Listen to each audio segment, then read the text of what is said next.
Canada's Scotiabank has been operating in Latin America for 40 years. They are here at the 47th Annual FELABAN Assembly to optimise their presence in the region and promote their cash management products and services delivery. FELABAN was created in Mar del Plata, Argentina in 1965. The following year, 1966, FELABAN hosted its first annual meeting to promote understanding, contact, and client relationships with financial institutions in the region. In 1968, Scotiabank opened offices in Mexico and Belize, having already established a presence in Argentina in 1961. And by that time, we had been operating outside of Canada for over 70 years. So we've been here in Latin America for as long as FELABAN, which reflects our long-standing confidence in the region. Latin and Central America is home to many Scotiabankers. These people speak the language. In fact, nearly half of Scotiabank's 83,000 employees speak Spanish as their first language. They know the markets, they know the culture, they know the regulators, and they and Scotiabank are part of the fabric of the local communities. Alberta, you are responsible for defining GTP's strategy and vision, so tell us what you want to achieve in Latin America.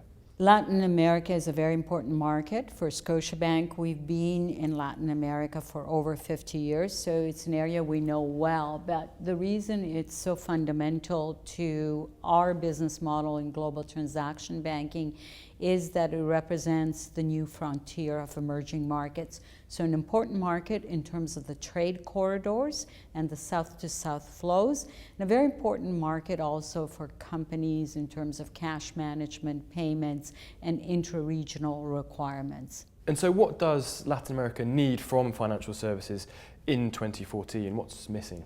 I think that Latin America needs more regional integration in terms of technology, in terms of functional capability across borders.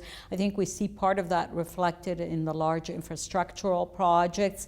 The other is through technology integration. And from a banking perspective, that means really effectively bridging borders and enabling clients with cross-border solutions, whether it be trade, whether it be cash management, whether it be payments.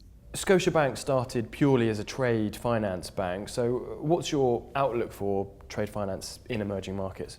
So we are a strongly focused trade bank. It is in our DNA, it's in our roots. Long before we had names like global transaction banking, that's really what we did. And the whole trade equation is fundamentally part of our offerings.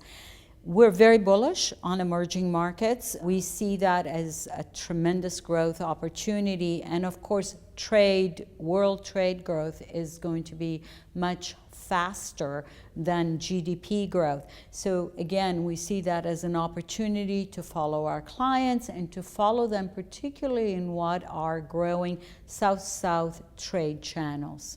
Finally, American Banker magazine named you as one of the 25 most powerful women in banking. So what would your advice be to the next generation? I think very much in keeping with the theme of trade, banking is becoming more and more borderless. And that is because our clients are asking us for global reach, global capability.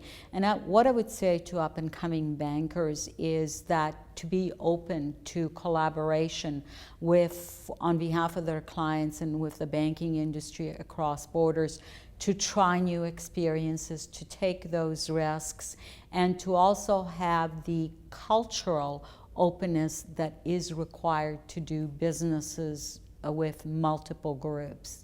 Alberta, thank you very much. My pleasure.